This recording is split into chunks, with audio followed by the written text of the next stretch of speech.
Assalamualaikum warahmatullahi wabarakatuh. Alhamdulillah wa sallallahu ala nabiyyina wa ala alihi wa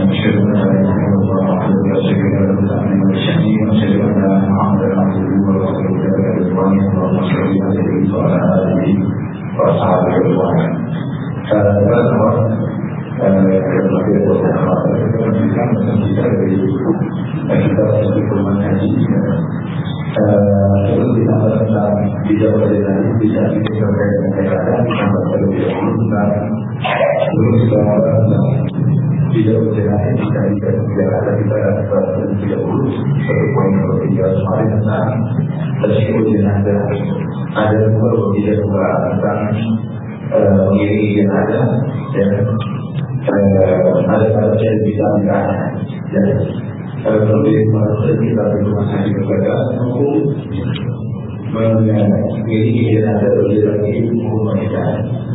Diberkati di bawah jenazah bersifat dan pemerintah mengiringi jalan. Jadi akan dipakai untuk mengiringi jenazah menuju kubur.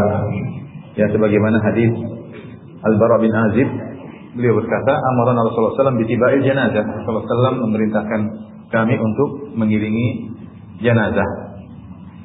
Kemudian disunahkan alla yansarif aidan illa ba'da an yudfan al-mayyit. Jangan dia balik kecuali setelah mayat dikuburkan. Sunahnya demikian.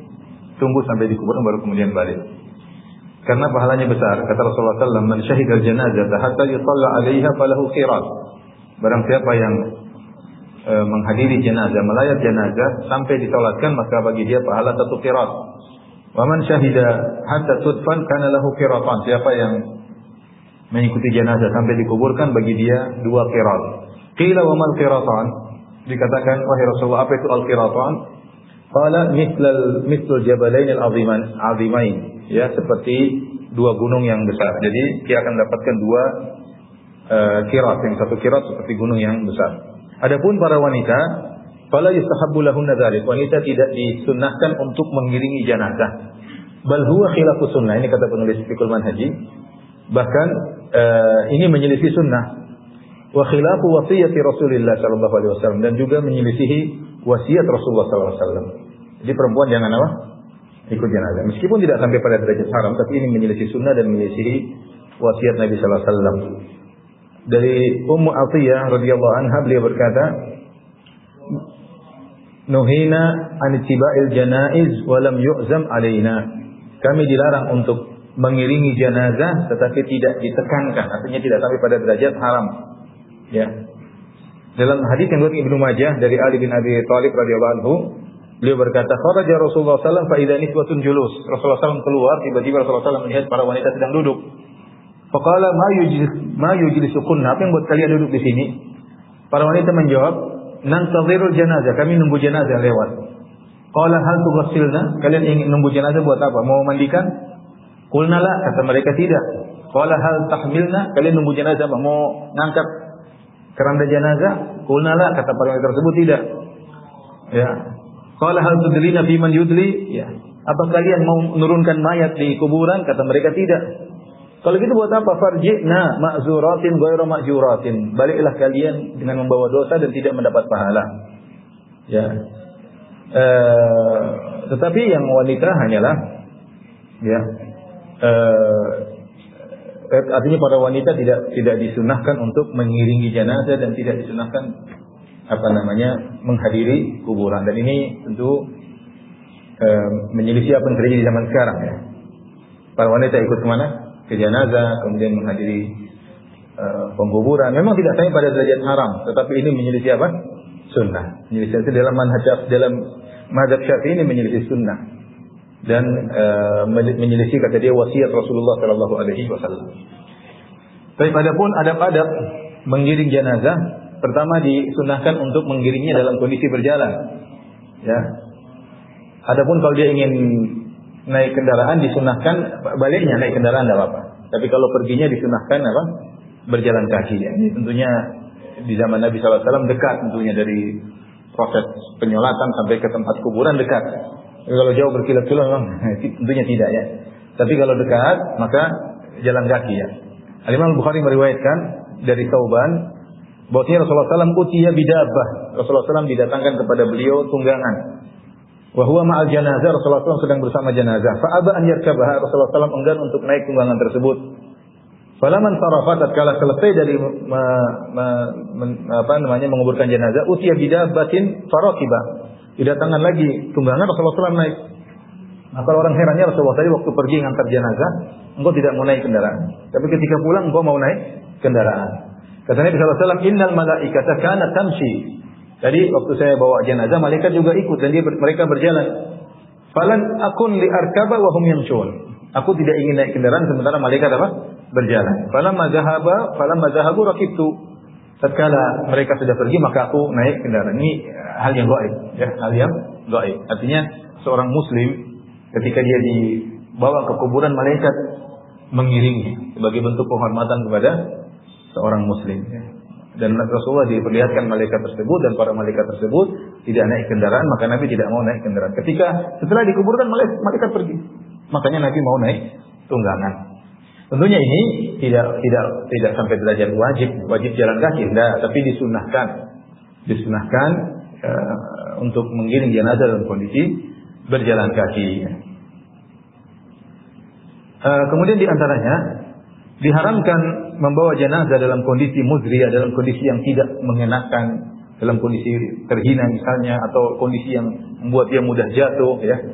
Jangan seperti ini. Mayat ini seorang muslim dihormati ketika dia hidup maupun sudah meninggal dunia.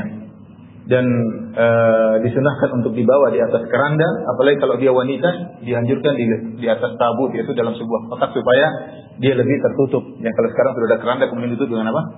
Dengan kain. Intinya supaya tidak terlihat bentuk tubuhnya itu lebih baik.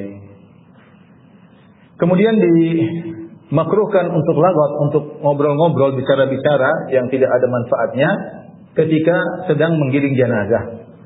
Bahkan tidak disunahkan untuk angkat suara ketika mengiring jenazah, meskipun dengan baca Al-Quran, tidak boleh. Tidak ada zikir, tidak ada baca Quran, tidak ada zikir, tidak ada yang lain, diam kemudian mengiring jenazah. Untuk apa? Ya, hendaknya dia sibuk untuk mengganti itu semua dengan bitafakkur fil maut wa ta'ammul fi aqibati amrihi. Dia jalan dengan tenang, merenungkan tentang mayat, bahwasanya dia akan seperti itu suatu hari, ya. Jadi tidak boleh baca Quran, tidak boleh zikir, tidak boleh cerita sana cerita sini. Dalam hadis kata Rasulullah SAW, la tutba al janazatu bi sautin wala narin. Jenazah tidak boleh digiring dengan ada suara maupun dengan api. Nanti akan disebutkan bahwasanya Imam Nawawi rahimahullah menganggap seorang ketika menggiring jenazah dengan baca Quran termasuk bid'ah munkarah. Bid'ah yang munkarah.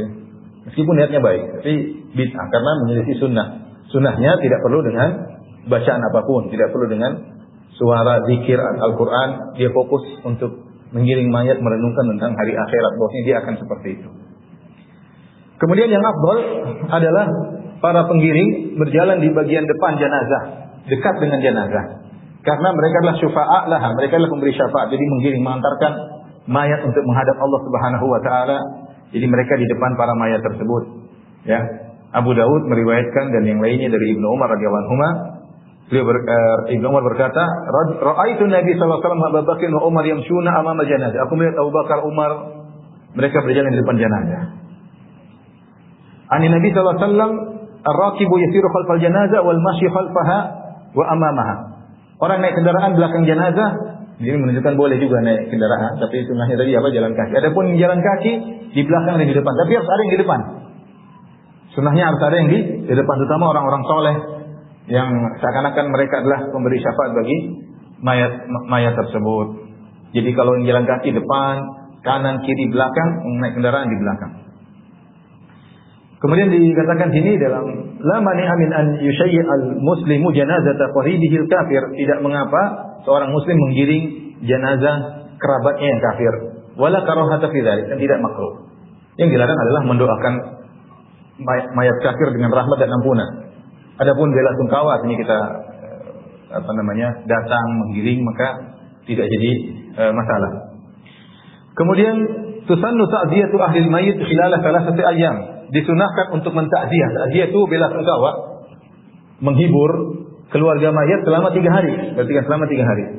minal maut, sejak kematian yang telah mati. Misalnya dia meninggal hari Kamis, berarti disunahkan sampai Jumat, Sabtu, Minggu. Disunahkan dia untuk bela sungkawa, datang ke rumah keluarga untuk bela sungkawa. Dan ini pahalanya besar. Ma min muslimin yu'azzi akhahu bi musibatin illa kasahu Allahu min hulalil karamati yaumal qiyamah. Tidak seorang muslim pun yang mentakziah, bela sungkawa, menghibur orang yang meninggal, yang saudaranya terkena musibah, kecuali Allah akan memberikan dia gaun atau pakaian kemuliaan pada hari kiamat kelak.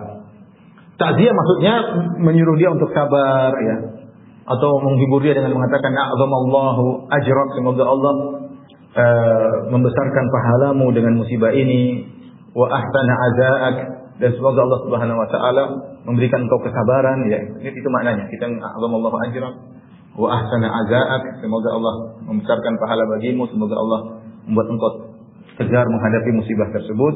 Kemudian beliau berkata, wa tukrahu ba'da salasati ayyam illa li musafir. Ini pendapat Imam Syafi'i. Tidak dan dimakruhkan untuk takziah setelah lebih dari 3 hari. Kecuali bagi yang musafir yang belum datang minggu depan, itu enggak ada masalah, dia lagi di luar kota. Tapi yang penduduk setempat tidak bertakziah lebih dari 3 hari. Kalau lewat 3 hari sudah lewat waktu apa? Takziah. Kalau sudah lewat 3 hari lewat waktu takziah. Kenapa?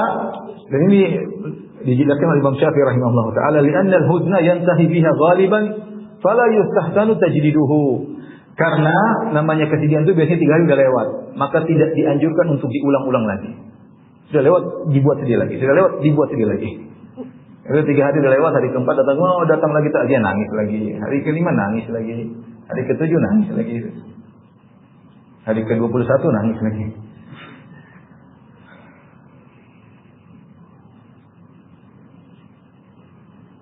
Kama yukrahu tikraruha, dan juga dimakruhkan diulang-ulang. Antum selama 3 hari jangan 3 kali ke situ, ya. Cuma sekali sudah cukup, ya. Musibah seorang mukmin sabar, ya. Wal aula an takuna ba'da dafn li shighali ahli al-mayt bi tahjihihi. Yang terbaik adalah mentakziah ketika sudah dikuburkan. Karena ketika waktu menguburkan, ahli al-mayt yaitu keluarganya sibuk untuk menguburkannya. Setelah mereka melepaskan kerabat yang meninggal dia balik, itu saatnya sedih, ya. Sedih juga, maka perlu datang untuk mentakziah. Illa in ishtadda huznuhum fa taqdimuha aula. Kecuali kalau pas meninggal benar-benar mereka sangat sedih, maka dianjurkan untuk ditakziah meskipun belum dikubur. Muasatan lahum, dalam bentuk untuk menghibur mereka. Bagaimana cara kita takziah? Kita mengatakan a'zamallahu ajrak. A'zamallahu ajrak. Artinya semoga Allah membesarkan pahalamu. Wa ahsana azaak, dan semoga Allah Subhanahu wa taala memperindah yaitu kesabaranmu dalam menghadapi musibah tersebut. Wa ghafara limayyitik, semoga Allah mengampuni keluarga kalian yang meninggal dunia. Wa awwadaqallahu an musibatika khairan, semoga Allah mengganti musibahmu dengan yang lebih baik. Ini ucapan yang kita ucapkan, boleh bahasa Indonesia. Ya, kalau orang enggak ngerti bahasa Arab, bagus a'zamallahu ajrak, ya. Kemudian wa ahsana azaak, ghafarallahu limayyitik. Kemudian wa awwadaqallahu an musibati bi musibatika khairan. Bahasa Indonesia enggak, semoga sabar, semoga Allah beri pahala yang besar. Ada masalah. Tapi kita masuk pada bahasan inti bid'ahul janaiz, bid'ah jenazah. Ingat, ini bukan yang nulis penulis dari Mesir, ya. Bukan dari Saudi yang nulis, ya. Ini buku Al-Fiqhul Manhaji fil Fiqh Syafi'i. Ini yang nulis para pakar fikih apa? Syafi'i. Jadi mereka juga ada bid'ah, tapi mereka kata ini bid'ah yang harus dihindari. Ya. Dan saya bilang ini Wahabi yang tulis ini. Ya. Ini bukan tulisan saya, bukan, ini tulisan para penulis Fiqhul Manhaji. 3 orang menulis buku ini, ya. 3 orang.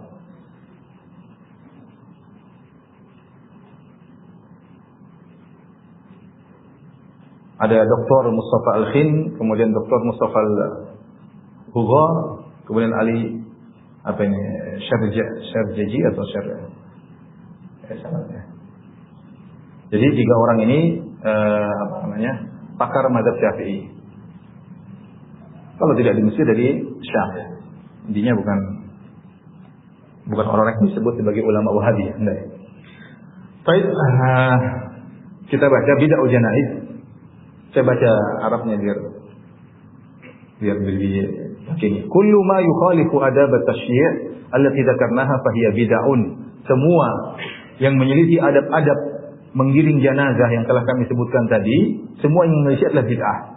Yang bagi taharruz minha, hendaknya meninggalkan bid'ah-bid'ah tersebut. Kata syi'il janazah rakiban, seperti menggiring jenazah naik kendaraan. Kalau dekat sengaja kemudian semuanya naik kendaraan, ini tidak diperbolehkan. Atau bid'ah. Wa qara'il aswati ma'aha, atau ngangkat suara ketika menggiring jenazah. Oleh karena Imam Nawawi rahimahullah taala mengatakan menggiring jenazah yang baca Al-Qur'an bid'ah. Bid'ah mungkar, bid'ah yang apa? Mungkar, bukan bid'ah hasan. Ini bid'ah yang sedang mungkar, semua yang sedang diingkari. Paham? Ini semua bid'ah yang diingkari, bukan bid'ah yang dianjurkan. Makanya semua yang menyelisih adab tadi semuanya bid'ah. Meskipun niatnya baik, seorang ketika bawa jenazah kemudian niatnya baik, mungkin ingat akhirat, baca Al-Qur'an, zikir, subhanallah, semuanya bid'ah. Ya, semuanya bid'ah. Cukup tenang kemudian mikirkan hari kematian. Ya. Kemudian yang kedua, hamlul akalil wa nahwiha ma'al janazah.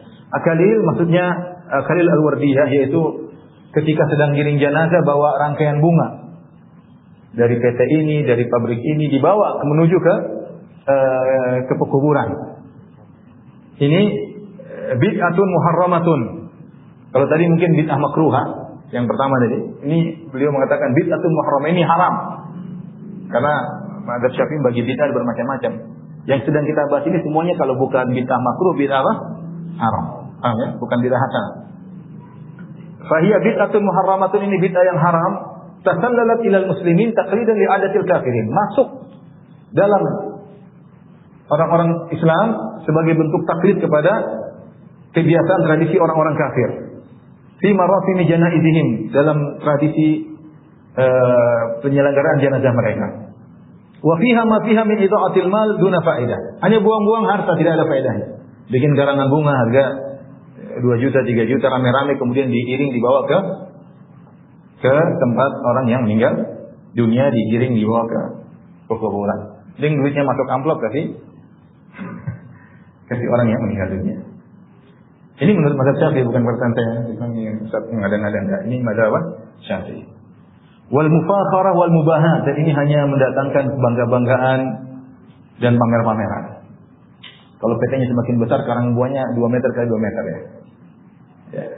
Ini hanya buang-buang. Kenapa begini? Karena masalah jenazah ini tidak boleh ada bangga-banggaan. Ini kalau bikin rumah mungkin enggak. Bikin jenazah mau meninggal masuk alam kubur mau pakai lagi bangga-banggaan, tidak pas, tidak boleh. Makanya saya bilang semua yang mendatangkan buang-buang harta atau bangga-bangga dilarang dalam masalah pekuburan apa? Jenazah. Tak boleh. Makanya sini dilarang membuat apa? Karangan rangkaian-rangkaian bunga yang besar-besar itu kemudian apalagi digiring dibawa ke pekuburan. Kemudian bid'ah yang berikutnya, al-kubur lati tuhfar wa tubna bi tariqatin mukhalifatin lima dzakarna min dhabiti umqil qabr wa tisaihi wa afdaliyatil lahdi thumma syaqqi. Kuburan yang digali dan dibangun dengan cara yang menyelisihi yang sudah kita jelaskan sunah-sunahnya. Ada aturan dalamnya, lebarnya, dan lahat lebih utama daripada syak. Kalau ada yang menyelisih ini maka termasuk bid'ah. Mungkin bid'ah makruha ya. Wallahu alam. Intinya dia kadang jelaskan bid'ah haram, kadang dia memutlakan bid'ah. Intinya tidak keluar dari bid'ah makruha atau bid'ah yang apa? Haram. Yukrahu tasyidul kubur. Dimakruhkan membangun kuburan atau membuat semen di kuburan, dakhilaha atau zahiraha, baik di dalam kuburan disemenin atau di luar. Bikulli ma dakhala fihi an-nar kal ismin wal jas wa nahwihima ya, dan semua yang dimasukkan apa namanya yang dibakar atau yang lainnya ya, termasuk semen, gipsun dan yang ini tidak boleh ya. Kemudian dimasukkan, dibuat kuburannya, dibuat rapi di dalamnya, kemudian di luarnya ini semua tidak boleh. Sebagaimana dalam hadis riwayat Muslim dari Jabir bin Abdullah, nah Rasulullah SAW an yujassasal qabru. Rasulullah SAW melarang di kuburan di tajsis, dikasih kapur atau semacamnya. Wa huwa an yudha alaihi al-jif wa huwa ma yusamma bil gipsin. Gips. Sekarang disebut dengan apa? Gipsun ya. Iya, jadi itu tidak boleh. Kemudian kata beliau, fa in buniya birrukham, kalau dibangun dengan keramik atau semacamnya, marmer, keramik ya, karena haraman, ini haram. Haram. Di mukhalafatihi syadidah li nahi Rasulullah sallallahu alaihi wasallam, karena penyelisihan yang berat terhadap larangan Nabi sallallahu alaihi wasallam. Wa lima fi dzalika min idha'atil mal, karena ini buang-buang harta. Al-manhi anhu syar'an, yang dilarang secara syariat. Wa ma fihi minal mubahat, dan juga pada pembuatan dengan rukham, dengan marmer, ini hanya bangga-banggaan, wal mufakhara, pamer-pameran, ya, al-maqita yang dibenci dalam syariat Islam. Orang, karena saya katakan tadi benar, kuburan jadi bangga-banggaan. Kalau bisa dibesar-besarin, saya kasih marmer lah. Di rumah aja pakai tegel biasa, kuburannya pakai marmer. Buat apa ya? Makanya saya bilang, kuburan itu bukan untuk buang-buang duit, untuk meninggal selesai. Ya, kecuali tanahnya harus dibeli, ya beli. Seperti saudara-saudara kita yang tinggal di Australia, mereka kumpul duit ya. Sehingga saya kemarin saya waktu terakhir di sana, mereka bilang untuk kuburan Muslim $7,000 dolar Australia. Jadi mereka ada arisan untuk kuburan, masya Allah. Tiap hari arisan, minggu arisan untuk persiapan apa? Kuburan. Kalau yang murah dibakar, apa namanya? Hah? Kremasi. Anak sering salah bilang kremasi. Kremasi ya? Kremasi. Itu murah kalau nggak salah $3,000. Jadi kalau nggak punya duit, kremasi. Ya, kalau tanah kan harus beli, jadi $7,000 ya. Kalau itu ya terpakai itu pun tidak dihias-hias ya. Jadi kuburan bukan tempat hias-hias. Karena orang akhirnya bangga-banggaan kuburan mewah, lihat bapak saya dikubur di sana, jadi bangga-bangga. Suatu yang bukan untuk dibangga-banggakan. Kemudian yukrahu karahiyatu tahrimin, perhatikan. Haram. Ada makruh ada dua, makruh tanzih, makruh haram. Makruh tanzih itu makruh yang kita sering pahami, kalau dikerjakan tidak mengapa tapi dibenci. Tidak berdosa tapi apa? Dibenci. Ada makruh tahrim. Ulama sering menggunakan kata yukrahu. Nah, terus dipilih apa maksudnya makruh? Kadang makruh artinya makruh yang sebagaimana kita pahami, terkadang makruh maksudnya apa? Haram. Ya.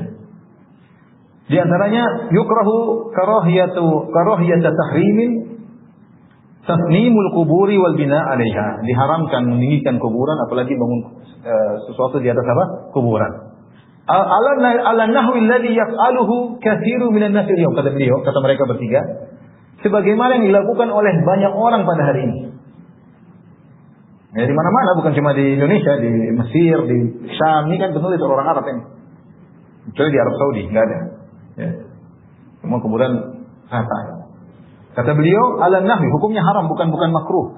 Ala nahwi alladhi yaf'aluhu katsiru minan nas al-yawm, sebagaimana dilakukan oleh banyak orang pada hari ini. Wa sunnah an la yurfa'ul qabru 'anil ardi aktsara min shibrin wahid. Sunnahnya kuburan tidak boleh ditinggikan lebih dari 1 jengkal. Linnahi an kulli dzalik, karena larangan akan perbuatan ini semua. Imam Muslim meriwayatkan dan yang lainnya dari Ali bin Abi Thalib radhiyallahu anhu, qala li Abil Hayyaj al-Asadi. Imam Muslim berkata kepada Abu Hayyaj al-Asadi, "Ala aba'atsuka ala ma ba'athani alaihi Rasulullah sallallahu alaihi wasallam, maukah aku tugaskan engkau sebagaimana yang Rasulullah SAW pernah tugaskan kepada aku," kata Ali. Wahai Abu Hayyaj al-Asadi, maukah aku tugaskan engkau sebagaimana aku pernah ditugasi oleh Nabi sallallahu alaihi wasallam? Allah tad'a timsalan ila tamassahu, tidak kau biarkan ada patung kecuali kau ratakan atau kau hancurkan.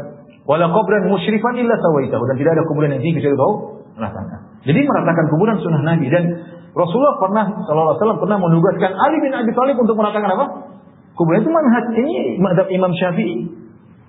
Ini dilanggar oleh banyak orang, enggak jangan dilanggar. Udah kuburan wali sudah tinggi luar biasa, bikin kubah, bikin ya. Tapi mana saya ketemu sebenarnya orang, ya Ustaz benar itu yang Ustaz bilang.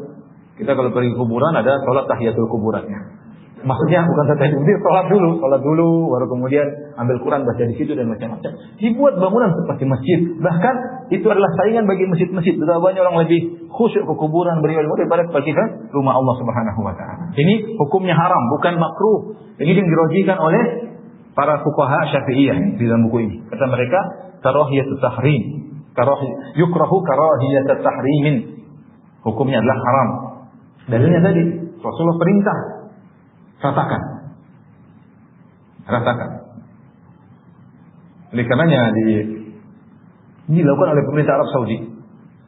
ketika setelah mereka menduduki Madinah, maka kuburan-kuburan dibakar dulu sempat tinggi-tinggi, diratakan. Membuat sebagian orang marah. Padahal ini sunnah Nabi SAW. Yang suruh Nabi, bahkan Nabi pernah menyuruh siapa? Ali. Dan Ali meneruskan tugas tersebut. Nyuruh Abul Hayyaj Al-Asadi. Ya. Wah, ini menyelisihi tradisi. Ini biasalah, kenapa jangan terlalu berlebihan. Nabi yang suruh. Nabi yang suruh. Hukumnya haram, bukan lagi apa? Makruh, tapi hukumnya haram. Kemudian di antara bid'ah jenazah, an-nadbu 'alal mayyit bi ta'didi syama'ilihi, yaitu menyebut-nyebut kebaikan-kebaikan mayat. Dia dulu begini, dia dulu begini. Ini enggak boleh. Ada dua model. Pertama an-nadb, yang kedua niyaha. Niyaha meratapi mayat. Kenapa kau pergi? Kenapa kau ini? Dua-duanya tidak boleh. Karena menyebut-nyebut kebaikan-kebaikannya ketika sedang meninggal membuat orang semakin apa? Bersedih. Ini dulu rajin bersedekah, ini dulu orang tambah semakin kayaknya tidak ridho untuk dilepaskan menghadap Allah Subhanahu wa taala. Dua-duanya tidak boleh menyebut-nyebut kebaikannya ketika sedang dilayati, ya, dan tidak boleh niyaha meratapi, ya. Wa hiya kullu fi'lin aw qawlin yatadammanu idhar al-jaza. Namanya niyaha adalah setiap perkataan atau perbuatan yang menunjukkan tidak terima, tidak sabar. Seperti mukul dada, merobek baju, dan misalnya. Ya, kata Rasulullah SAW dalam hadis, "Laisa minna man latamal hududa wa syaqal juyuba wa da'a bid'al jahiliyah." Bukan dari golongan kami orang terkena musibah, tampar-tampar pipinya, kemudian merobek-robek bajunya. Sebagian selain agama Islam ada yang seperti itu, ketika ada yang meninggal maka dia meratapi. Bahkan kayaknya lagi lomba meratapi, ya. Nangis, ada yang jambak-jambak rambut, kita tidak boleh seperti itu. Itu menunjukkan kamu tidak ridho dengan keputusan Tuhanmu yang mencabut nyawanya, ya. Jadi an-nadb tidak boleh, an-niyaha tidak boleh. Bahkan niyaha ini dosa besar. Kata Nabi sallallahu alaihi wasallam, an-naihatu idza lam tatub qabla mautiha tuqamu yaumal qiyamah wa 'alaiha sirbalun min qatiran wa dir'un min jarab. Seorang wanita yang melakukan niyaha, dan karena yang sering melakukannya adalah wanita. Laki-laki juga melakukan ya juga sama, tapi ini kenapa disebut an-naihah? Tukang niyaha wanita, karena yang melakukan biasanya wanita yang tidak sabar.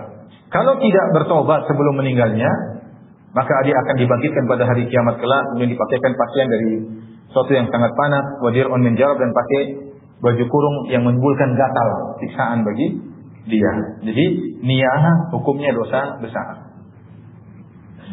Kalau kita dalam kondisi mau meninggal, panggil istri kita, putri-putri kita terutama, ingatkan jangan meratapi ayah, ya. Enggak boleh. Hukumnya haram, ridha dengan kepergian ayah misalnya. Itu sampaikan, ya. Karena perempuan terkadang lepas kontrol, ya. Dan itu terjadi, ya. Terjadi. Bahkan sebagian wanita sudah ngaji lama, tiba-tiba anaknya meninggal, dia tidak kuat. Teriak meratapi, dan itu terjadi. Karenanya itu perkara yang dilarang, dan itu termasuk dosa besar. Adapun tangis yang alami maka tidak jadi masalah. Wala ba'sa fil buka'i tabi'i an-nashid 'anil 'atifah wa riqqatil qalbi.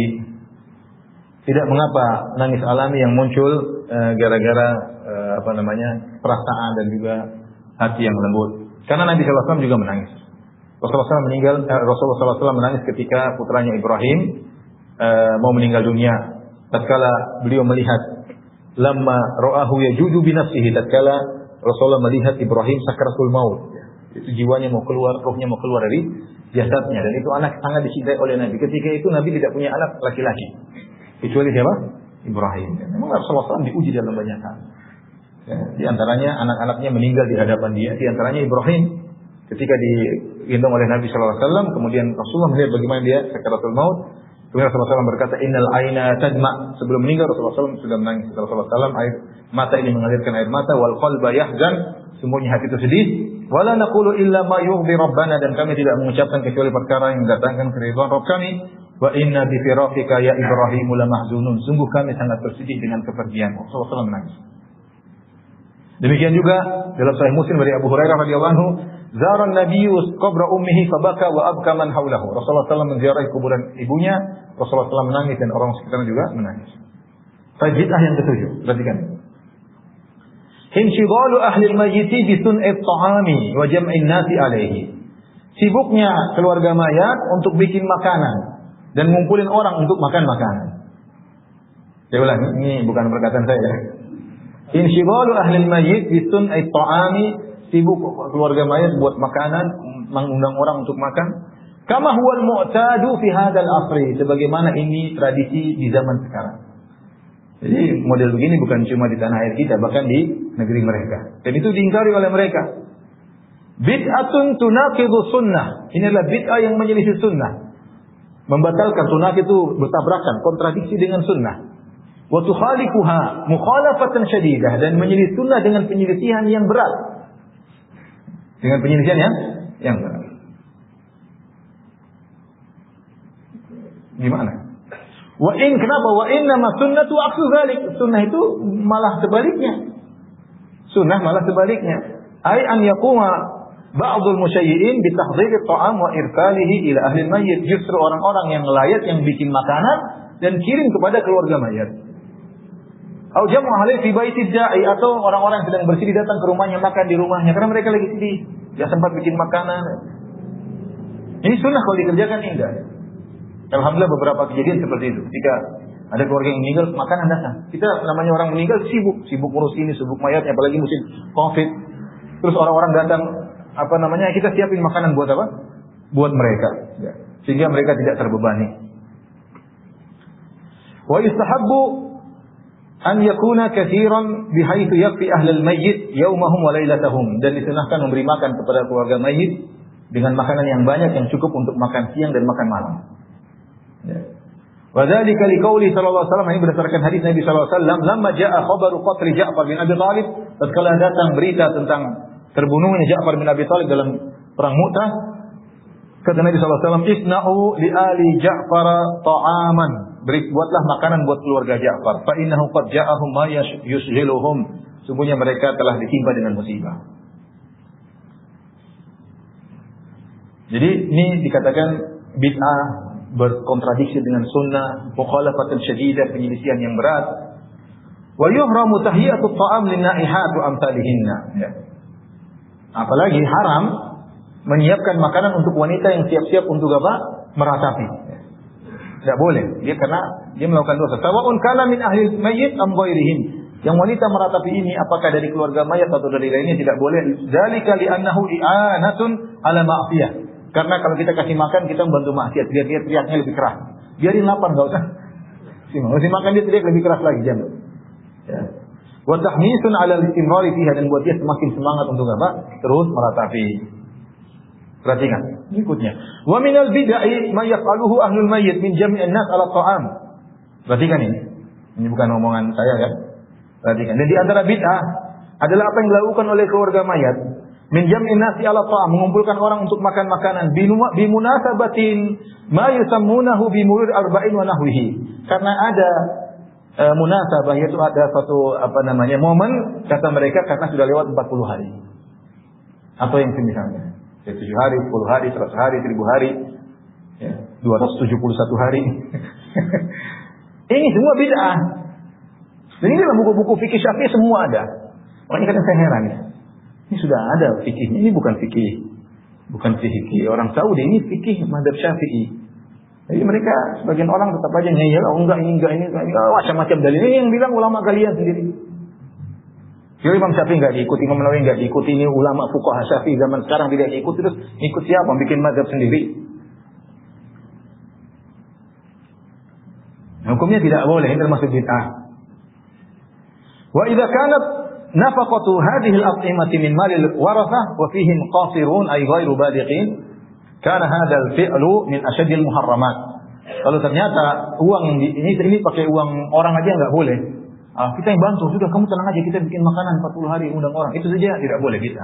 Apalagi uang tersebut diambil dari ahli waris. Ini meninggal, orang ini meninggal punya anak-anak. Anak-anak tersebut butuh makanan, diambil terus dibuat acara seperti itu. Ya. Ini termasuk asyadil muharramat, keharaman yang paling parah. Li'annahu aklun limalil yatim, karena ini adalah makan harta anak yatim. Wa idha'atun lahu fi ghairi maslahatihi, hanya buang-buang harta tidak ada maslahatnya. Wa yashtariku fi irtikabil haram muharrama kullu man min ad-da'i wal akil. Dan semua bersatu padu dalam keharaman, baik yang memanggil maupun yang makan. Nggak boleh. Jadi kalau dari pertanyaan ada orang undang kita nggak boleh makan. Paham? Mau diulang lagi. Jadi tidak boleh bikin acara-acara hari 40, hari dulu boleh makan. Uang dari orang lain pun tidak boleh.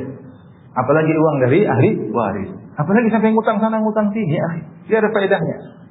Tidak ada faedahnya. Bahkan termasuk apa? Bid'ah. Yang dilakukan tidak dapat pahala, bahkan bisa berdosa tadi, bisa jadi berdosa.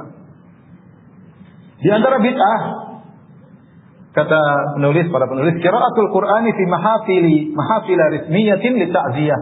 Baca Al-Qur'an ada acara resmi untuk takziah. Kumpulin semua takziah, bikin perkumpulan kemudian baca Qur'an. Ala nahwi alladhi yatimul yaum, seperti yang dilakukan di zaman ini. Jadi mengkari bid'ah-bid'ah yang terjadi di zaman mereka ini. Ini zaman kita sekarang mereka yang ulama ini. Fahiya aidan bid'ah. Ini juga bid'ah.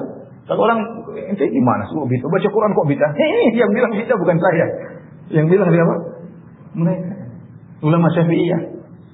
Bukan ulama Wahabi atau yang lain bilang Wahabi atau ya. Fahiya aidan bid'ah. Ini juga bid'ah. Wa inna ma tusannu ta'ziyatu ahli al-mayyit khilal 3 ayyam. Hanya disunnahkan takziah kepada keluarga mayat selama 3 hari min mautihi ittifaqan. Yaitu sejak kematiannya secara dia enggak sengaja lewat, bukan bikin acara resmi, enggak ada bikin acara resmi. Ini datang orang meninggal datang bukan kita kumpul jam sekian rame-rame bikin acara rame-rame, yang mau takziah datang jam 7. Enggak begitu. Ya, datang aja. Tidak perlu bikin acara-acara resmi. Aiduna an ya'ida aqaribul mayyit al-uddata laha atau al-iddata laha. Al-iddata laha.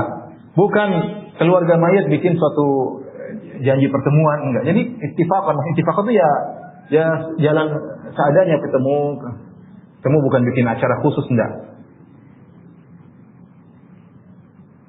Baik, inilah bid'ah yang terjadi pada jenazah ya. Yang harusnya kita hindari. Baik, pembahasan terakhir masih ada waktu tentang ziaratul kubur. Saya baca ziaratul kubur allati dufina fiha al-muslimun mandubatun lirijal bil ijma'. Menziarahi kuburan yang di situ yaitu pemakaman yang di situ kaum muslimin dikuburkan, hukumnya sunnah bagi laki-laki dengan ijma' ulama. Artinya menunjukkan bagi wanita ada khilaf. Bagi wanita ada khilaf. Untuk laki-laki ijma' dianjurkan untuk ziarah kubur. Liqauli sallallahu alaihi wasallam fil hadits sahih. Berdasarkan sabda Nabi sallallahu alaihi wasallam dalam hadis yang sahih, kuntu nahaitukum an ziyaratil kubur fazuruha. Dulu aku pernah melarang kalian ziarah kubur. Aku pernah melarang. Sekarang ziarahilah. Dan Allah menjelaskan dalam satu bab disebutkan kalau enggak salah perkataan Muhallab, kenapa Rasulullah SAW melarang dalam satu bab disebutkan karena Rasulullah takut orang terjerumus dalam kesyirikan. Ya, karena masih ada sisa-sisa baru masuk Islam. Ketika iman sudah kokoh maka ziarahi. Fa innaha tudzakkirul akhirah, karena menziarahi kubur itu akan mengingatkan akhirat. Wa qad marra ma'aka haditsu ziyaratihi sallallahu alaihi wasallam qabla ummihi, dan telah lalu bagaimana engkau tahu hadis tentang ziarah kuburan di mana Nabi menziarahi kuburan ibunya. Wala yundabu laha waqtun muhaddad, dan tidak disunnahkan waktu tertentu. Kapan saja mau ziarah silakan. Tidak ada maksudnya dikatakan sunnah ziarah kubur tanggal 1 Ramadan, enggak ada. Atau sunnah ziarah kubur tanggal 1 Syawal, enggak ada ya.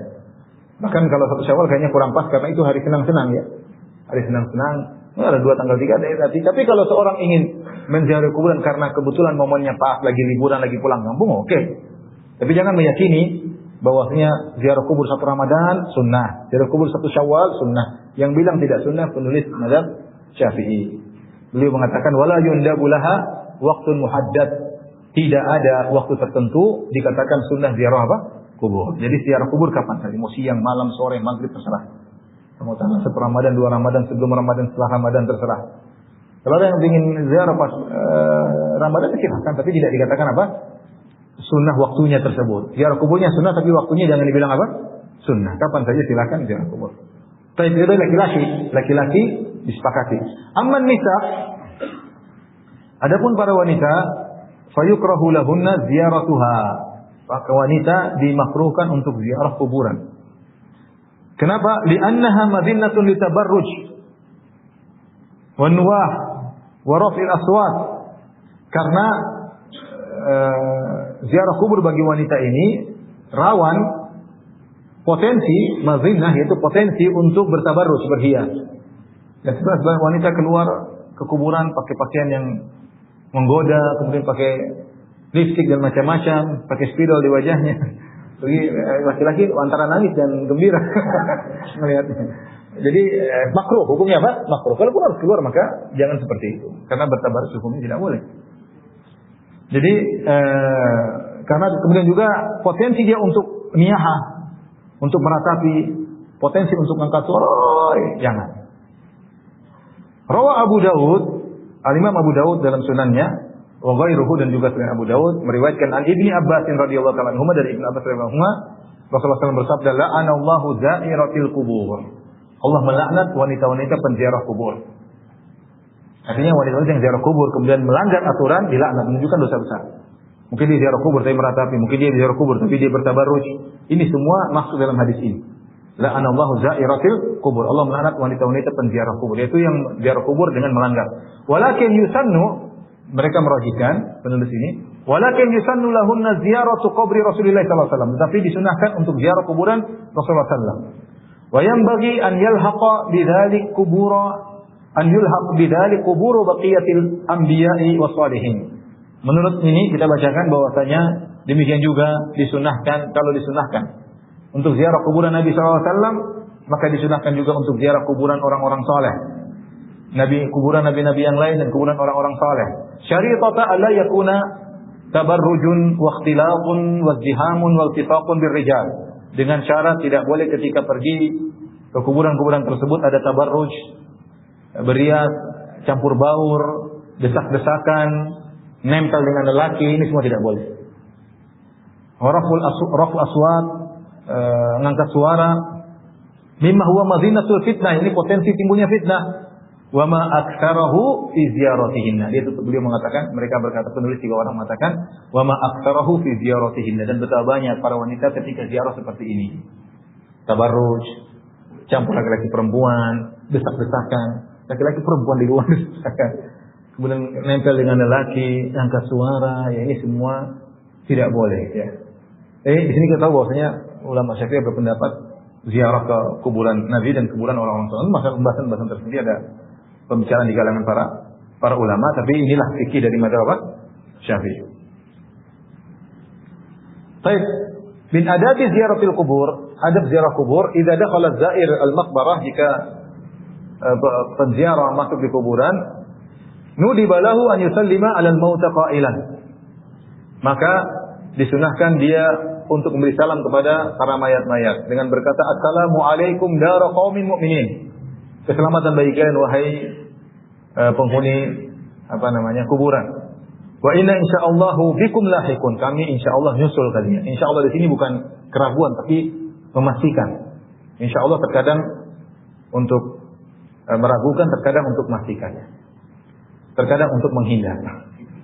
Dan besok kamu pergi insyaallah, insyaallah. Tapi saya tidak bisa memastikan, makanya saya bilang apa? Insyaallah. Besok kamu hadir insyaallah, maksudnya tidak.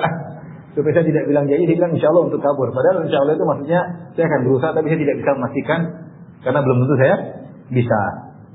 Yang kedua, insyaallah litahqiq. Insyaallah. Tadkhulul Masjidil Haram. Insyaallah aminin.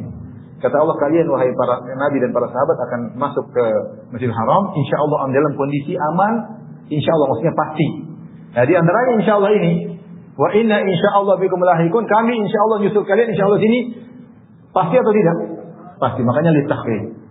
Karena kalau ziarah kubur dia mengingat akhirat, karena dia mengatakan wa inna insyaallah bikum lahiqun, kami akan nyusul kalian. Subhanallah, dan kuburan itu ada orang kaya, ada orang ini, orang muda, orang tua, ya macam-macam.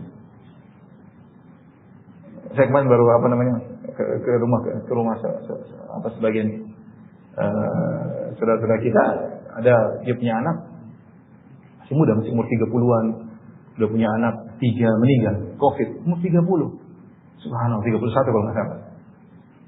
Itu kan. Dan juga ada umur berapa, 24 kalau nggak salah, nggak ada komorbid, nggak ada, sering olahraga teratur, meninggal. Nggak ada yang nggak ada sebab, nggak ada penyakit sebelumnya. Kalau sehat ketabrak ya banyak itu memang. Karena ketabrak tadi maksudnya nggak ada sebab apa-apa, olahraga teratur. Ya. Sampai sebagian orang saya mengatakan, Ustaz, sebagian teman saya seumur saya pada meninggal karena teratur olahraga. Oh, memang kayak gitu kan? Yang benar aja. Maksudnya nggak usah olahraga. Jadi hati-hati, seorang pun olahraga jangan saya terlalu pede. Olahraga jangan berlebihan, harus. Intinya namanya meninggal kita nggak tahu kapan. Jadi bahkan kita kekar-kekar meninggal ya. Benar kurus ramping ternyata meninggal, yang gemuk masih hidup. Ada sebagian gemuk cepat mati, yang kurus masih hidup. Nggak tahu. Makanya kematian tidak disyaratkan harus tua, tidak disyaratkan harus sakit, tidak disyaratkan harus ada komorbid, tidak disyaratkan harus kurus, tidak disyaratkan harus gemuk. Pokoknya kalau Allah ingin cabut nyawa seorang maka mati. Kalau mati bilang jantung, kena penyakit jantung. Ya, jantungnya udah berhenti gimana? Semua orang mati nggak tahu sebabnya, dibilang apa? Jantungnya memang kalau dicabut nyawanya sudah jantungnya apa? Berhenti. Tapi intinya ya, banyak orang yang meninggal tanpa diduga. Wa kam min sahihin mata min ghairi illatin. Betapa banyak orang sehat walafiat tiba-tiba meninggal tanpa didahului sakit. Ya. Wa kam min sabiyyin yurtaja hayatuhu. Ya, betapa banyak anak kecil ya diharapkan hidup panjang umur. Wa kam min fatan amsa wa asbaha dhahikan. Betapa banyak pemuda yang sore hari, pagi hari masih tertawa, tahu-tahu waqad udkhilat ajsaduhum zulmatal qabri. Tahu-tahu di malam hari dimasukkan ke dalam liang lahat. Subhanallah. Kafa bil mauti wa aidan, sebagaimana diriwayatkan sebagian sahabat mengatakan cukuplah kematian menjadi pelajaran bagi kita. Orang kalau maksiat berhenti dulu lah, karena kita nggak tahu kita meninggal dalam kondisi apa. Semoga Allah mengampuni dosa-dosa kita. Kemudian perhatikan, ini menurut mazhab Syafi'i, saya bacakan, kita amanah kita sampaikan. Wal yaqra indahum ma tayassara minal Qur'an. Hendaknya dia tidak menggunakan istilah disunahkan. Tapi dia mengatakan hendaknya seorang penziarah kubur baca Al-Qur'an yang mudah bagi dia di kuburan. Baca Al-Fatihah ke surat apapun, ya, dia baca di apa namanya? Di kuburan. Ini bukan masalah kirim pahala, jangan dicampur baurkan. Imam Syafi'i rahimahullahu taala beliau berpendapat bahwasanya ngirim pahala baca Quran tidak sampai. Tetapi beliau berpendapat tidak mengapa baca Quran di kuburan.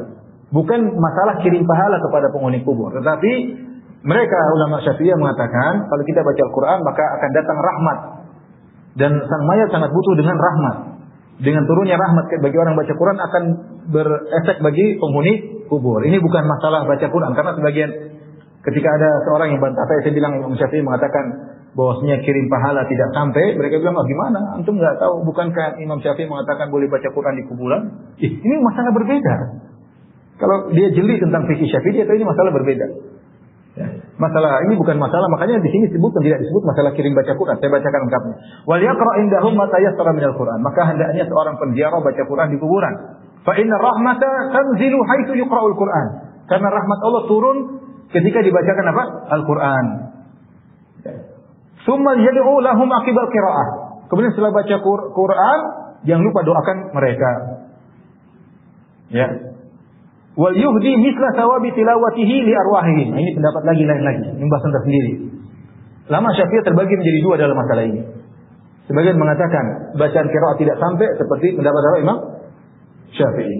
Banyak mutaakhirin mengatakan ya bahwasanya sampai. Tapi Imam Nawawi menukil bahwasanya yang masyhur dari mazhab Syafi'i tidak sampai. Jadi yang itulah yang dirajihkan oleh Ibnu Katsir dalam tafsirnya. Tapi kita sampaikan dalam mazhab Syafi'i ada dua pendapat. Imam Syafi'i mengatakan apa? Tidak sampai. Sebagian ulama Syafi'i mutaakhirin menyatakan apa? Sampai. Untuk dihadiahkan kepada roh-roh mereka. Fa inna du'a marjuul ijabah. Karena doa diharapkan dikabulkan. Wa idza stujiba du'a istafada al-mayyit min thawabil qira'ah. Kalau doa dikabulkan, maka mayat akan mendapatkan faedah dari pahala baca Al-Quran. Apa dalil mazhab Syafi'i? Kalau kita telusuri, mereka berdalil tentang hadis Ibnu Abbas radhiyallahu ta'ala anhuma. Ini masalah khilafiyah tentunya ya, tapi kita harus tahu mazhab Syafi'i seperti ini. Ya, bahwasanya dibaca Al-Quran karena akan turun rahmat. Dikiaskan dengan hadis Nabi SAW dari Ibnu Abbas radhiyallahu anhuma, marra Nabi SAW di kubrain, faqala innahuma la yu'adzabani wa ma yu'adzabani fi kabirin, amma ahaduma fakana yamshi bin namimah wa amal akhar fakana la yastanzi an baulihi. Fa akhadha jaridatan ratbatan fashaqqaha nisfain thumma gharaza fi kulli qabrin wahidatan minhuma. Kata Ibnu Abbas, Rasulullah SAW melewati 2 kuburan. Rasulullah mengatakan 2 kuburan ini penghuninya sedang diazab. Mereka diazab bukan pada perkara yang besar. Artinya mereka bisa tinggalkan, tapi mereka tidak tinggalkan. Adapun yang satu diazab karena namimah, yang satu diazab karena tidak bersih ketika buang air kecil. Ada yang mengatakan karena kelihatan auratnya ketika buang air kecil.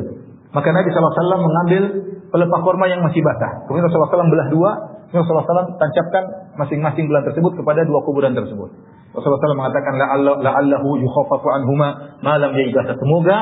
Semoga 2 mayat ini dikurangi azabnya selama 2 pelepah korma masih basah. Baik, dipahami oleh ulama Syafi'iyah bahwasanya